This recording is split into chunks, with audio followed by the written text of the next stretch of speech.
All right. Good morning, guys, or afternoon, or evening, or whenever you're doing school. If you're watching this, that means that we have officially gone to an e-learning day schedule.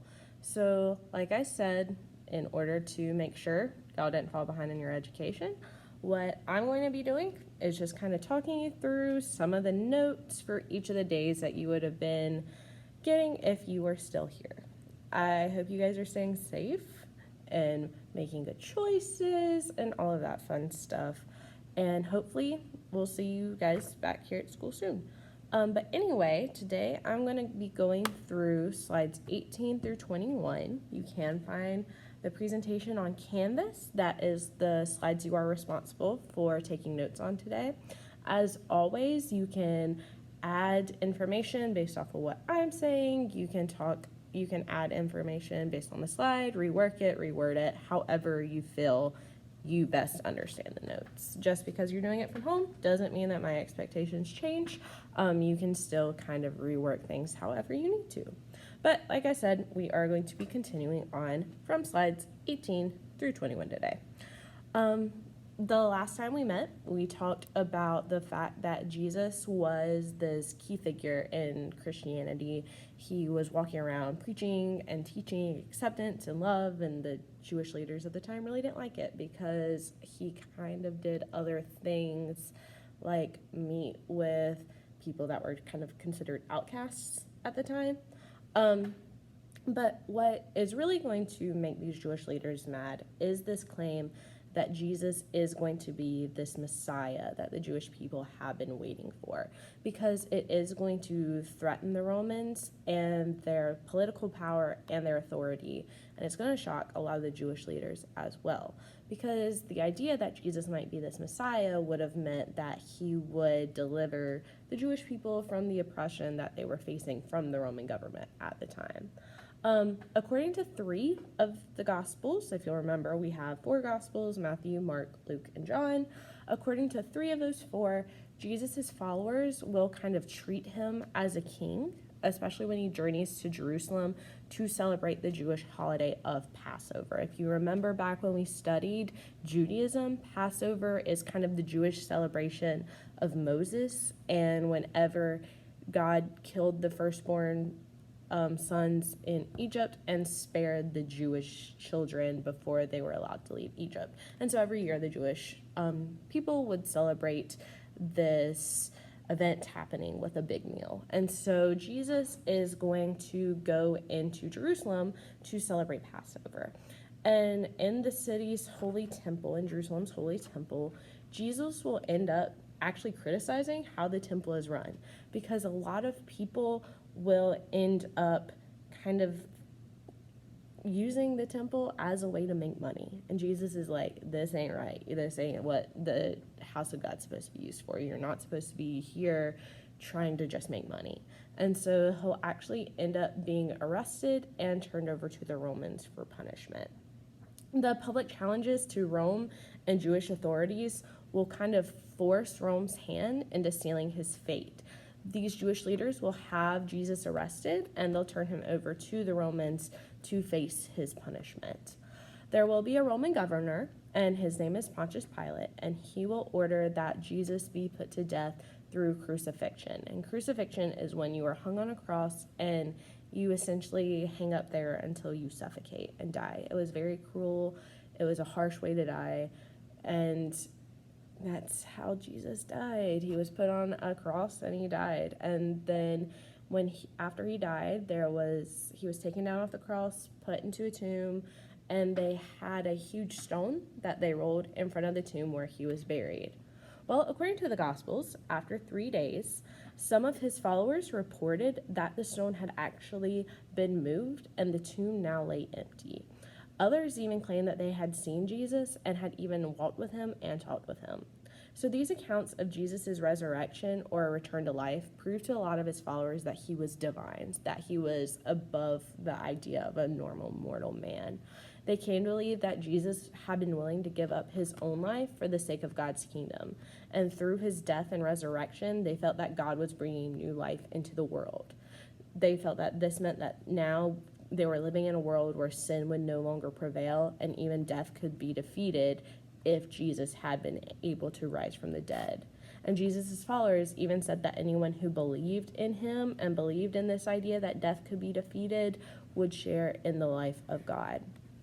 According to Christians, Jesus' crucifixion took place on a Friday and his resurrection was on a Sunday. So there are two Christian holidays. There is Good Friday and Easter, and they recall these two events and they're kind of celebrated ever since. And they usually happen around the same time as the Jewish holiday of Passover because that's around when these things happened. But anyway, continuing on. Sorry, I have some notes over here I have to look at. But Jesus' very first disciples are going to be Jews. Jesus was Jewish. The guys that he had hanging out with him were Jewish. Even other followers that he was around, they were Jewish. Eventually, though, they will start to develop beliefs and practices, and these beliefs and practices will end up kind of breaking off from Judaism. And when that happens, they'll no longer, they'll still be considered as part of the Jewish community because they're born Jewish, but their religion will no longer be Judaism. Now they're going to become Christians. And so this is where we're going to see the split in these two different religions. Up to this point, Judaism and Christianity believe in the same thing, and then Jesus dies and comes back, and Christianity kind of starts because Christians believe that Jesus was the Messiah. Not all Jewish people believe that, so that's going to be our big difference. But the disciples felt that Jesus had fulfilled the Jewish prophecies about the Messiah, and the disciples will try to convince other people, other Jews specifically, that Jesus was the Messiah and that they need to accept him as such. The early church has very specific ideas about things that they need to do, things like sharing property, practicing charity, helping prisoners, and even taking common meals. So meeting with other people, sharing these ideas, sharing your faith, sharing your beliefs. Women and slaves were very eager to join because Christianity taught that all people in the church were equal. With Roman society, women don't have a lot of rights outside of the home.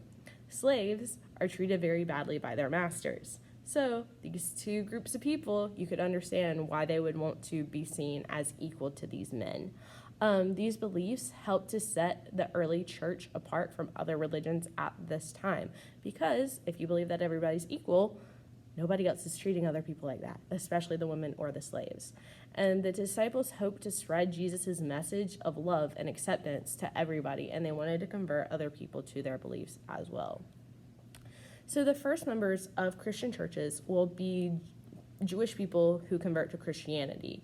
Later on, the conversion of Gentiles, and Gentiles are just people who aren't Jewish, to Christianity, this will spark a very large debate.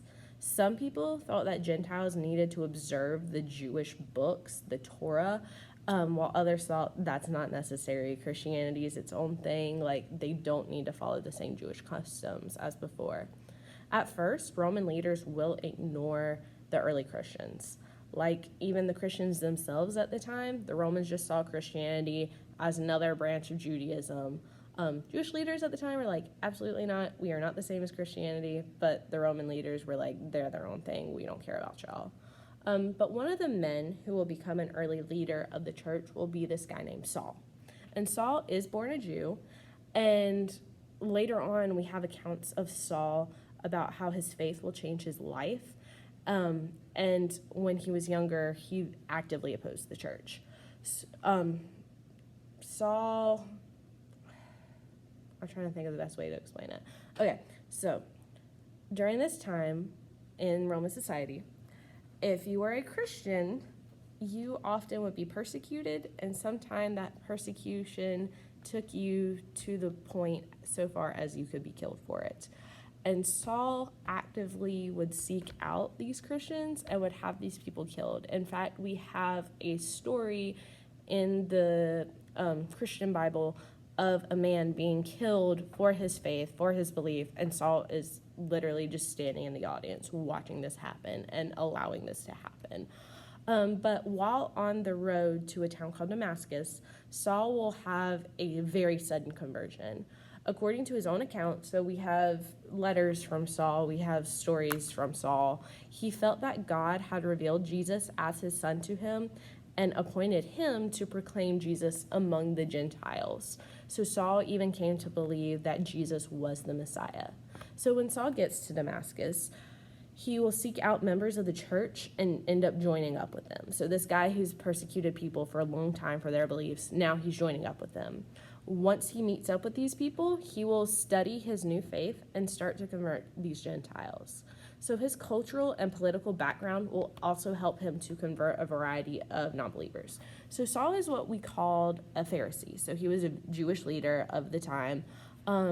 And so because of his role as a Pharisee, he will know a lot about Jewish law.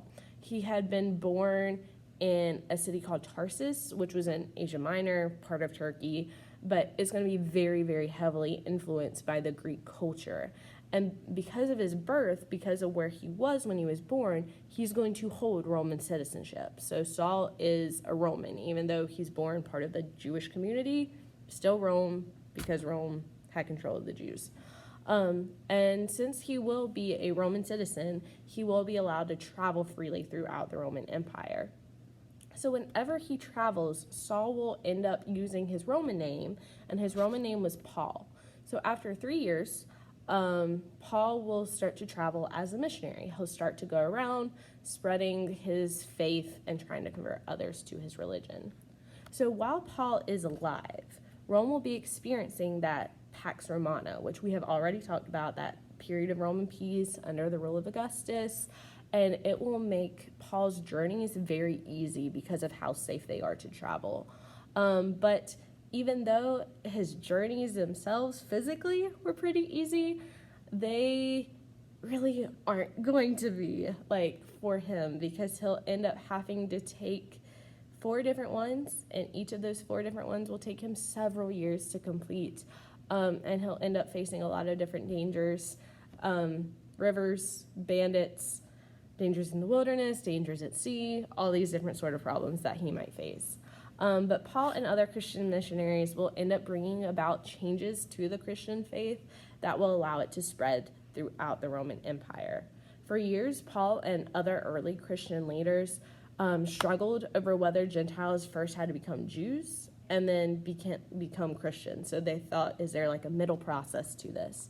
But Paul would argue that this conversion to Judaism was unnecessary because Christianity and Judaism were 2 completely different things. And so because of this, it will make this new religion much more appealing to the Gentile people. And so because of this new appeal to them, it will allow Christianity to spread very quickly throughout the Roman Empire. Almost everywhere Paul goes, he will be able to start new churches.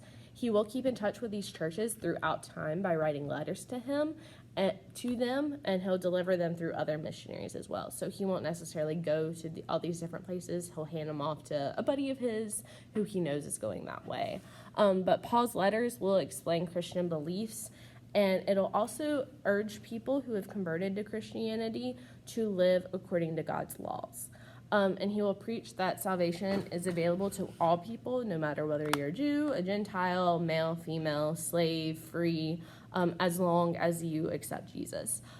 Paul's letters will become a part of the New Testament. So we have the Gospels, we have Paul's letters, and Paul's letters make up a very, very large part of that New Testament.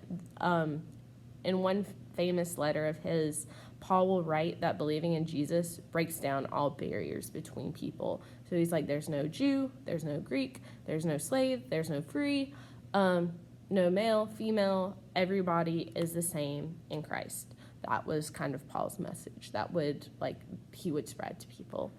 Paul had hoped to be able to make it back to Rome and speak to the emperor about his faith. He will end up reaching Rome, but not necessarily in the way that he hopes to. Near the end of his career, Paul will end up returning to Jerusalem.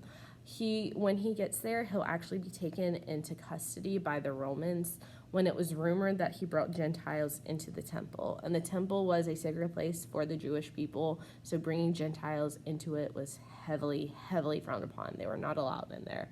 When that happens, after he's arrested, he will stay in prison for 2 years, and he will demand to be tried before Caesar in Rome. And Caesar is just a title to the leader. It's not Julius Caesar anymore. He's long dead, long assassinated. According to some, Paul left on his final journey in AD 59, and when he arrived in Rome early the next year, AD 60, Paul will stay under house arrest for another 2 years. He'll end up writing several letters from his time in house arrest while he is in captivity, and then suddenly he'll just stop. We don't have any more record of Paul. He probably died in Rome, probably after being persecuted for his faith by another emperor, another Roman leader named Nero, Emperor Nero. But Paul will be one of the most influential of the early apostles, one of the early messengers of Jesus. They're called apostles because of all of his journeys and all of the letters that he writes that we do still have access to today. And he'll help spread the church just from Jesus's homeland, like Jerusalem, throughout the entire world. So he will make a very large difference in the conversion of Roman people and the Gentiles. So Rome will tolerate, as we've already discussed, Rome was pretty tolerant of the people that they would conquer. They would let you keep ruling yourself as long as you pay taxes, all of this stuff. And they were the same with religion as well. For the most part, they would let you kind of keep believing your own stuff. It exempted the Jews. Rome finally was like, whatever, you don't have to worship the Roman gods. You don't even have to worship the emperor. They were like, you can do your own thing. Just, don't cause problems for us, basically. But Rome would not let the religions of their people inspire a rebellion. So a Jewish revolt will start in Jerusalem, and so in turn the Romans will destroy the temple. And this temple will, again, it's very sacred to the Jewish people, so it is going to cause a lot of problems. And then as more Gentiles start to join the Christian movement, the Romans are going to start to become very alarmed by this. Some Gentiles claimed that now they don't have to worship the emperor either because they have a new god that they need to worship and the emperor is not him, and so that doesn't need to happen. Also, the appeal of Christianity to slaves and women would also start to cause the alarm. And talk among Christians about a Lord that would establish a kingdom seemed to imply an end to the Roman Empire, and that was definitely frowned upon. Roman doubts about Christianity also will start to lead to active hostility. They will start to act out against people who claim to be Christians. Rome experienced a pretty bad fire during a part of their history, and it was during this guy named Nero's rule. Nero, the same guy who Paul was trying to get in contact with. And Nero will blame the Christians for the fire that did destroy most of Rome. It happened in AD 60. A lot of Christians will end up being tortured and killed for their religion, but the conversions will still continue. During the Roman persecutions, these underground cemeteries with secret passages will provide a hiding place for Christians where they can go and meet and discuss their faith. But there will be a very key event that will bring these persecutions to an end. So, I'll introduce it today, but we'll continue on with more of the event tomorrow. But in AD 306, there will be a new emperor, and his name will be Constantine. And like those before him, he will allow the persecution of Christians. In 312 AD, though, he will be in the middle of a battle trying to gain control of Rome. He'll be trying to gain the leadership of Rome. And something will happen to him that we'll talk about tomorrow, and we'll see kind of what changes for him. So I hope you guys have a great day. Keep in mind that I do care about you guys so much. I hope maybe I don't even have to post this video and that you guys are here on Monday and everything is just okay. Stay safe. If you get sick, go to the doctor, get help. Don't get around people. Don't get them sick too, okay? But I love you, and I hope you have a great day, and I will see you tomorrow. If you have any questions, I am available via Canvas or email, Remind, however you need to get a hold of me. But yeah, I'll remember, slides 18 through 21. I'll see you later. Bye.